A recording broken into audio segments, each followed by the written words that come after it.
Deuce, how you doing? What's happening? I'm doing good. How about yourself? Oh, I'm doing amazing. It's just such a pleasure to meet you. Thank you so much for doing this. And I gotta tell you, you're a big milestone for my show. You know why? Why? Because up to now, I've only had pro players. You're my first Uh, college uh, star. This is super cool. oh Thank you yeah, so that's much what's for up. doing this. So that's awesome. Yeah. Also, special shout out to Amir Osborne. Just what a guy he is. Mad respect to him for helping me out. I recently had his cousin KJ Osborne on my show. Mhm. Absolutely love talking to him. He's such a great guy. Big shout out to Amir. Thank you so much. It's just awesome. So, Deuce, just where are you hanging out these days in the off season? You watching the NBA playoffs and stuff? I watched a little bit. I don't really watch the game. I just look at the highlight stuff. Ant-Man from Atlanta. I'm from there too, so I watch him a little bit. Kind of sad to see him lose, go out like that, Yeah. but hey, put up a fight. So, I was rooting for Pacers Timberwolves finals. oh yeah, That would have been crazy. that's been crazy. The Pacers are sick over there. Tyrese Mm. Halliburton, that Yeah, game was that's where he insane. fight. Yeah, he fight. You saw you saw that game when they're down by 14, 2 minutes, Uh, 51 seconds. That was crazy. yeah. I love watching those two teams. Anyway, so Deuce, the last 2 years you've played for Wake Forest, and this hmm past year you had a fabulous season, and you recently transferred to Ole Miss University, which is a new opportunity for you to play for another great football program. Just how excited are you to play for Ole Miss, and how ready are you to make your impact? Yeah, I'm excited, man. SEC ball, just the best conference, like the closest thing to the NFL to me. And like in my mind, like I love to compete, and I just want to go against the best. So that like really helped my decision coming to Ole Miss. And then I'm just like the season, I'm just excited. I'm just ready to go. Honestly, I'm ready to play right now. So yeah, I'm excited. For sure, you're for sure ready to play already. You know, the program in Ole Miss is also a great program, developed incredible NFL stars. Guys like the top picks this year, Jackson Dart and Walter Nolan, but it's also developed some big time wide receivers too. Guys like Yeah. DK Metcalf, AJ Brown, many Mhm. more. How confident are you in the program at Ole Miss? I'm very confident, like seeing them like develop guys, them in the NFL, like that's my end goal to get to the league. So just seeing them put guys there is just definitely like an extra boost of motivation for me to keep going. Are you looking to model your game after any of these guys? Maybe a skill set after anybody, or I wouldn't say like modeling, but like I study a lot of other guys, like just like picking their brain, like just seeing different things they do, and just try to use it against my Justin Jefferson is one of the guys that I look at the most. Justin Jefferson, man, he's so good. Everyone Yeah, loves watching that guy. yeah, for sure. So anyway, Deuce, you're a tremendous athlete. You have great speed, strength, hands. But what do you think the one thing that's the best part of your game, like the one thing that sets you apart from others that you trust in the most in yourself? Um, let's see. I'd say like I'm smart. Like I can pick up a defense quick on the field, like pre-snap and post-snap, like just being able to recognize things before the play even starts. Like I say that sets me apart from others. What does that mean as a receiver when you line up against the defender? You have like a read option. Like what does it mean to be smart to look at it? What's the first thing you do in order to get a clear indication which route to run? Like how do you prepare yourself mentally to pick a defense apart before the ball's even snapped? First thing I do is just like I look at the safety and the cornerback because like I play receiving and the guys defending me, so I just look at them, look at their eyes, their body language, just to see what they doing, how they breaking down, like who they looking at, hips and all that stuff. So just like seeing that, you can tell like what the guy gonna do before the ball snaps. Is there any safety or cornerback that you've played against that has been good at disguising it and hard to try and pick it apart? Yeah, I've played a lot. One guy I say Avion Terrell at Clemson. Yeah, that's my guy. We grew up together, but like just going against him last year, like I was looking around the field, you can never really tell what he was gonna do. So I say him.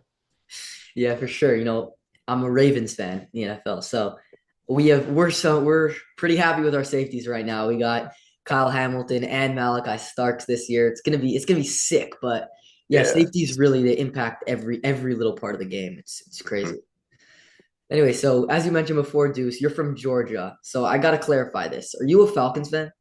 Oh yeah, of course. It's hard being one, but I'm definitely a Falcons fan. They're pretty. They could be pretty good this year. Last year, they obviously weren't as great as everyone thought they were going to be, but they got a good team over there. Bijan's obviously ridiculous. Drake London, pretty smooth. Now with Penix starting, like, what are you thinking this year? You think they can be good? Yeah, I think it'd be pretty good. Just gotta like finish things off. Like I feel like we always start off good and look good. Everybody like think we're gonna be straight, and then we just go downhill. So I feel like just maintain it throughout the season and definitely help. But it's good. They're in a division that's quite open for the Yeah, taking. They yeah, could totally win that division. yeah, definitely. Okay, so Deuce, I gotta ask you about Shador Sanders. Here you have this like highly touted young star from a hmm huge prime time sports family, and he fell from a potential top five selection to the hmm fifth round, and it was just a crazy drop. And I think he's done a great job though, recognizing that it doesn't really matter because his career is just starting right now. But what have you made out of this draft, out of this drop, and do you think he's going to prove everyone wrong?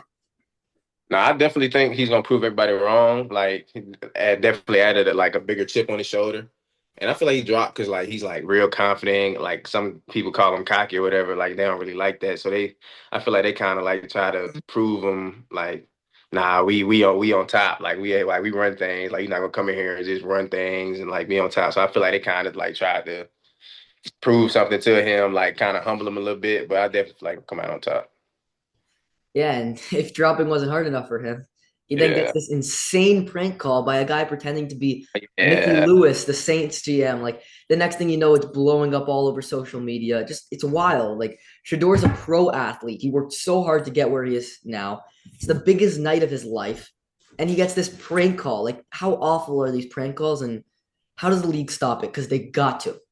Yeah, they definitely got to stop. I seen they find a coach for it because like it was exclusive. It was an exclusive number, and like he let somebody get into it. But like that prank call, like it wasn't even funny. Like this somebody's life, and like they just playing with it, think it's funny, trying to get a few laughs. But they honestly like it was very lame of them. Like I didn't find that funny at all. So There was other guys also who got prank called. There was a I couple, didn't know. couple. It's insane. It's actually just insane. Mm, yeah, I don't know how they can stop that, but it got to be fixed because that's messed up. It's not cool. It's really not. But he was confident with it afterwards, and that's important. Do you think his confidence is like the key to his success? Yeah, 100%. Yeah, Is that something you try and take out, try and use as well? yeah, most definitely. For sure. Okay, so Deuce, I want to ask you just a broad question. What's the best moment of your career been so far? Because I know you've probably had many of them, but I want to hear the best one. My true freshman year, I didn't play all season. Like I was just behind guys, and I felt like I could have played. Like I was kind of being held back a little bit. Like my first game going in, first target, first catch was the touchdown, and it was just a great moment for me because like I like basically something I told y'all. So like I should have been in the game. I should have been playing all season. So that was definitely like one of my best moments in college. There's what'd you do after you hit the touchdown? What was your celly like? Look at the video, like I did a ski man. I ran across the whole field, jumping, pumping my chest. Like it was a crazy moment. I really didn't like I couldn't control my emotions. So yeah, it was very crazy. That's awesome. The cellies are huge. I love when a guy got a good celly. Yes, sir. What's your favorite route to run? Like to get in if you're in the end zone, it could take away so many different types of your routes because it's more confined, less space. What's your favorite like end zone route to run? Something that you're so comfortable with, you've done so many times that you feel like will work every time. You talking about like in the goal line or just like in general? Yeah, like within the 10-yard line. Go. A corner route, definitely. Yeah. Yeah, love running corner routes, get to work up on the guy, work him, beat him to the back of the end zone, over the shoulder ball, dive Toe and catch. tap. Toe Yeah, tap. yeah, I'm definitely my favorite one. That's fire. Okay, so Deuce, last question for you. I know it's a little random, but I really want to hear your opinion on this. Last year's NFL MVP was Josh Allen, and I gotta give Josh Josh Allen credit because he was great last year. But I really think that award belonged to Lamar. Like Yeah, Lamar had a lot more passing yards. It was 4,172 to 3,731. Lamar had a lot more passing touchdowns, 41 to 28. He had less interceptions with only four as opposed to Allen's six. He had more rushing yards with 915 to 531. He beat Allen by like a ton when they played each other in the head-to-head matchup in the regular season.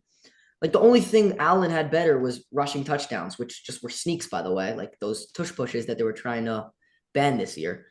Like I really don't see any reason Lamar wasn't the MVP. It was one seed. Allen was the two seed. Lamar was the three. Like it's insane. Do you think it was just too much of repetitiveness? They didn't want to give it to the same guy over and over again. And how do you look at this? Yeah, I definitely think it was like they don't want to just keep giving to the same guy, like change it up a little bit. Like they don't want to be. Yeah, I definitely feel like Lamar earned that though. Like he should have got it this year. I mean, if a guy busting his butt every year, working hard, outperforming everybody, then reward him. But I mean, politics is a big thing in the NFL, college football. So I feel like that's why they gave it to Josh Allen. Yeah, I get that. Also, it's good for the face of the league. Like you get a new MVP, someone Yeah, it's pretty good. But I don't know. It's the same problem with the NBA has with Jokic keep on winning it. It's the same type of thing. It's like yeah, they want to give it to Jokic, but you can't. I mean, it happens to be this year. Shea earned it. Shea was sick this year. yeah. He was crazy. Anyway, so Deuce, thank you so much for taking the time to join me today on Jake's Takes. I know I enjoyed our time together. Did you enjoy our time together? Of course. Appreciate you for having me.